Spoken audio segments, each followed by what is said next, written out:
The alarm had been screaming for 11 minutes. They still hadn't found it. Commander Veth'aal stood in the middle of the observation ring. He was watching 40 trained security personnel search every corridor of the Cradle Station. This was the secure place for young ones in the Concord's outer systems. They were using sensors, scent arrays, and acoustic trackers. Nothing. A small Vel'kari cub, 3 months old and 14 centimeters long, had disappeared. It was not even possible for it to open a door. "Run it again," Veth'aal said. His voice was calm. It was always calm. The fur on his ridge was standing up. Every officer on the floor noticed this. The station's computer ran the sweep again. It found 63 life signs. All were accounted for. Nothing was missing. The cub was gone. Nothing seemed to be out of place. This did not make sense. Veth'aal looked at the security footage. He rewound it. He watched the corridor with the nursery. It was 20 minutes before lockdown. The footage was normal. There were cleaning drones and 2 attendants making rounds. There was a human. The human worked on the station's infrastructure team. Her badge said Wren. She was young and female. She had been fixing a panel near the nursery when the alarm went off. Veth'aal watched her stand up, collect her tools, and walk calmly to the meeting point. He almost kept watching. Something about the way she moved caught his attention. She was not rushing. She was not acting suspiciously. She was just careful. Her upper back was still. Her stride was even. Veth'aal had been doing threat assessment for 20 years. His instincts told him something was off. He zoomed in on her. She was wearing a thermal jacket. The collar was turned up against the cold. It looked normal. The collar was moving. Just a little. Just once. It was a rhythmic movement.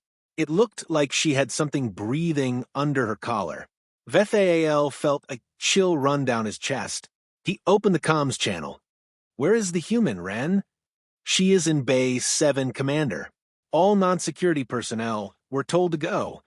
"I know where she was told to go," Veth'aal said. He was already moving. "I want to see her." The feed cut to Bay 7. Wren was standing in the corner. She was watching the security sweep with an expression. Her right hand was pressed against her collar. She was not looking at the sweep. She was looking at nothing. She had an expression. It was like she was trying to hide something. Veth'aal walked faster. He had read Wren's file. Wren Calloway, 26 years old. She worked on the infrastructure team. Her record was clean. Her performance reviews were okay. There was nothing about her. There was a Vel'kari cub against her neck. It was like it belonged there. Veth'aal entered Base 7. Wren heard him coming. She turned to him. For a moment before she looked neutral, Veth'aal saw something on her face. It was not guilt. It was not fear. It was defiance. He stopped 3 meters away. He looked at her. He looked at her collar. There was something warm under her collar. It was breathing. "Technician Calloway," he said. "Commander," she replied. "The cub," Veth'aal said. She did not move. "It is sleeping," she said. There was silence. Then she said something. It made Veth'aal question everything he thought he knew about humans. "I did not want to wake it." Veth'aal had faced down pirates before. He had stood in the wreckage of a Concord carrier with alarms screaming and made decisions that saved 200 lives. He had never been left speechless by a sentence in 20 years. Until now. Veth'aal repeated the words. "You didn't want to wake it." He was not asking a question. He was buying time to think. The words were simple. They changed everything he thought he knew. Wren Calloway looked at Veth'aal steadily. "It was scared during the alarm," she said. "It made a sound. Then it climbed up my arm and under my collar." She paused, choosing her words carefully. "By the time I realized what was happening, it had already settled. I did not know how to move without disturbing it." 2 security officers entered the bay behind Veth'aal. He heard them stop. He held up his hand without turning, telling them to stand down. They did as he said. Veth'aal took a step closer to Wren Calloway. The hood on her jacket shifted slightly. The cub was adjusting its weight, sleeping peacefully. Veth'aal felt something in his chest that he could not explain. Veth'aal said, "You should have reported this immediately." Wren Calloway said, "I know." Veth'aal said. You should have stood still and called for a handler. Wren Calloway said, I know. Veth'aal said, Instead you walked to the assembly point and stood in formation. You allowed a full security mobilization to run for 14 minutes. Wren Calloway said, Yes. Veth'aal asked, Why did you do that? Wren Calloway looked at him with a mix of honesty and vulnerability. She said, Because it was warm and it trusted me. I did not think the right answer was to hand it to someone it would be scared of not while it was sleeping. The bay was silent. Veth'aal knew every non-security worker was watching. He knew this was a protocol breach. He knew the correct response was to remove the cub and file a report. The cub made a small sound, a slow vibration that meant it was content. Veth'aal looked at Wren Calloway. He saw the line of her shoulders, careful and protective. He asked, How long has it been doing this? Wren Calloway's eyes changed, and Veth'aal realized that the 14 minutes were not the story. Not even close. She did not answer away. That was answer enough. Veth'aal said, Technician Calloway, in a voice. He used the tone he used when he wanted the truth from someone who was not sure if they should tell him. I am going to ask you one time. How long has the cub been trying to get in touch with you? Wren's jaw got a little tighter. It was a movement. You could barely see it. 17 days, she said. The number felt like a change in the air. Veth'aal felt it in his ears. 17 days. The cub was 22 days old. That's its whole life, he said. Yes. Nobody noticed. This time it was not a question. It was something the silence of a senior officer who realized that a system he trusted had been failing quietly and consistently. It was not because someone was being bad or neglecting their job. It was just that nobody was paying attention. He turned around without saying a word, looked at the nursery access log on his wrist panel. For 14 days, there was scheduled maintenance on the pipe behind Nursery Bay Three. Wren Calloway was the technician in charge. She had access every day for 2 hours. It was all signed and approved, every single day. He looked at her. You were not just fixing the pipe. I was always fixing the pipe, she said carefully. It kept having the problem. Because you kept dash, I fixed it correctly every time, she said. The problem was already there. It happened again on its own. The people in charge of the facilities can confirm that. He almost felt like he respected her. She was precise. She did not hide anything, make anything up, and yet the truth had still been missed by 40 trained officers for over 2 weeks. The cub's growth records, he said suddenly. He pulled up the file. He had looked at it 3 days ago. Did not see anything wrong. The cub was gaining weight normally. It was developing like it should.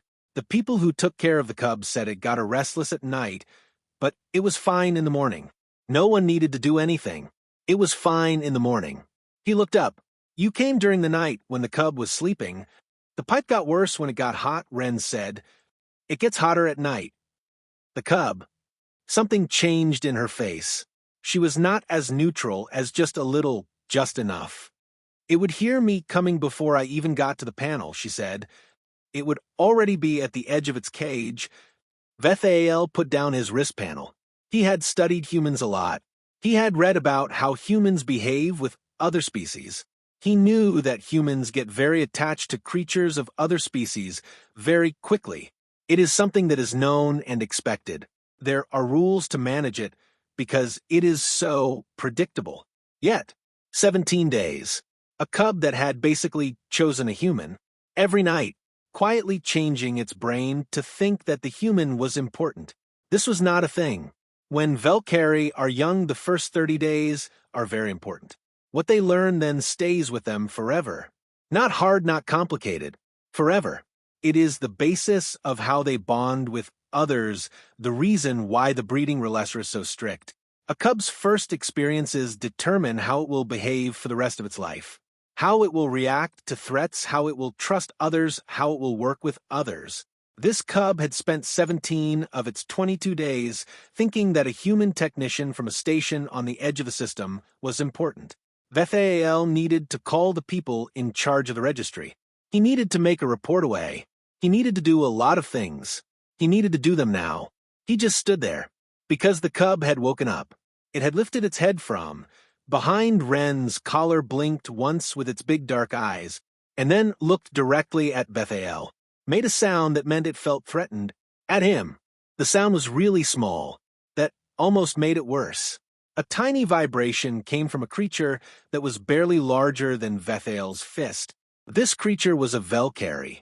It was making a sound that triggered every instinct in Veth'aal's body to respond like it was a threat.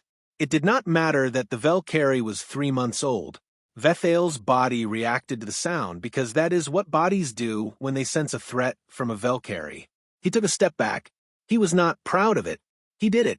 Wren's hand moved soon as the Vel'kari cub stirred. She did not reach for it or grab it. She just moved her hand near the hood of the cub's enclosure. The cub sensed her hand. It stopped making the sound. The cub's tiny head turned towards Wren. It made a different sound. This sound was warm and gentle. The cub made this sound into the curve of Wren's neck. Then the cub looked at Veth'aal again. It was watchful and still, seemed to have made a decision. Veth'aal had read every study about Vel'kari imprinting that the Concord had published. He had helped 6 Vel'kari cubs integrate into homes during his posting. He understood how Vel'kari imprinting worked. None of that prepared him for watching a 3-week-old Vel'kari guard a human. The Vel'kari cub thought Wren needed protecting, Veth'aal said. His voice was quieter than he intended. Wren looked at him. Her face showed a lot of emotions. She seemed to be thinking about things she had not thought about before. Does it? She said. Veth'aal explained that the cub's response was a protective threat display. It was not being aggressive, it was claiming Wren. The words hung in the air. Nobody said anything. Every person in the room was completely still, like they were waiting for something to happen. The security officers near the door and the maintenance workers who had been listening were all frozen. They seemed to know that they were watching something. Veth'aal made himself think clearly. He thought about the registry and the incident report and the protocol review that would follow.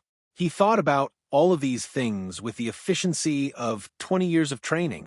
Underneath all of that, he saw the real problem. The real problem was that if he removed the Vel'kari cub, now it would lose its imprint. The Vel'kari cub would have problems and trust issues.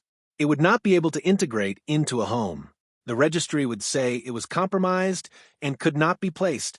Veth'aal did not want to think about what would happen to the cub after that. If he did not remove the Vel'kari cub, something else would happen. Veth'aal looked at Wren Calloway. She was 26 years old, worked as an infrastructure technician in the outer systems. She was the kind of person the Concord moved around without thinking about. Veth'aal asked her if she understood what imprinting meant for Vel'kari. Wren said she had looked it up on day 3. She had looked it up, said nothing, and kept coming back to visit the cub for 14 more days. Veth'aal said she knew what was happening and what it would mean. Wren said yes. He asked her why she kept coming. She said the cub was scared. She said it simply like that explained everything. The terrible thing was that it almost did. Veth'aal's wrist panel chimed. The registry had sent an automated alert. The system had finally noticed that there was a discrepancy in the life sign count, and it triggered a report. In 4 minutes, the situation would be out of Veth'aal's hands.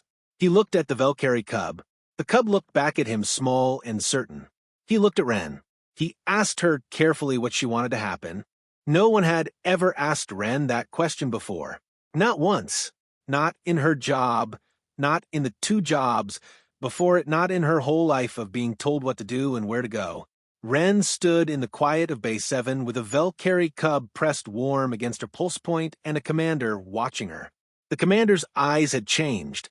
They were not just looking at her to figure out what to do. They were looking at her in a way that Wren did not know how to describe. She told him the truth. I want everything to be okay, she said. Whatever that means for the cub. Not for the people who keep track of things. Not for the rules. She stopped for a moment. For the cub. Veth'aal was quiet for a time. That answer, he said, is going to make the next few minutes very complicated. I know, Wren said. The people who keep track of things will send someone to look at the cub's information. They will look at the data about the cub and Wren. They will decide what to do with the cub based on rules that were made before something like this happened. He looked at Wren. They have never seen a situation like this before. There is no rule for what's happening with Wren and the cub. The cub made a sound. It was not a sound. It was not a sound. It was a sound. One that Veth'aal seemed to recognize and had not expected to hear. Wren did not ask what the sound meant. She waited. That Veth'aal said is the sound the cub makes when it knows someone it cares about is near. He stopped. The cub uses this sound for its family.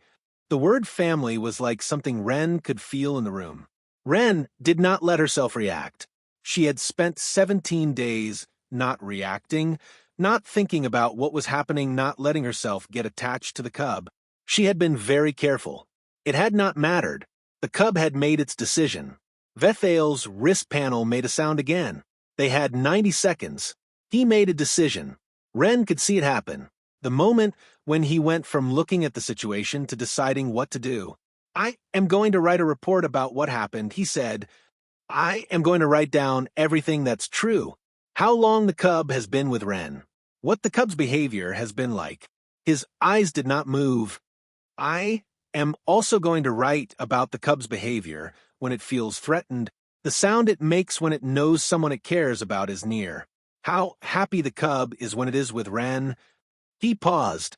I am going to make sure the people who keep track of things read every word before they decide what to do. Wren looked at Veth'aal. You are trying to help me, she said. I am writing a report, Veth'aal said. For me and the cub. For the cub, Veth'aal said. The outcome happens to be good for both Wren and the cub. They had 30 seconds. The doors to the bay opened. 3 officers in uniform came in. Behind them was an officer with a data pad and a look on his face like he had already decided what he was going to do. He had not. Veth'aal turned to face them. He stood up straight. He looked like someone who had been in charge for a time. Officer, he said. Thank you for coming. I need to tell you about something that's not in your rules. The senior officer looked past Veth'aal at Wren. He looked at the cub, which was now visible above Wren's collar. Its eyes were open and calm, watching the people. The cub was not afraid. The officer's data pad moved down a little. He was surprised. What is the cub doing? He asked. Veth'aal looked back at Wren. Wren felt the cub's sound against her neck. For the first time in 17 days, she let herself feel what it meant. The cub is where it wants to be, Veth'aal said. Then he started talking.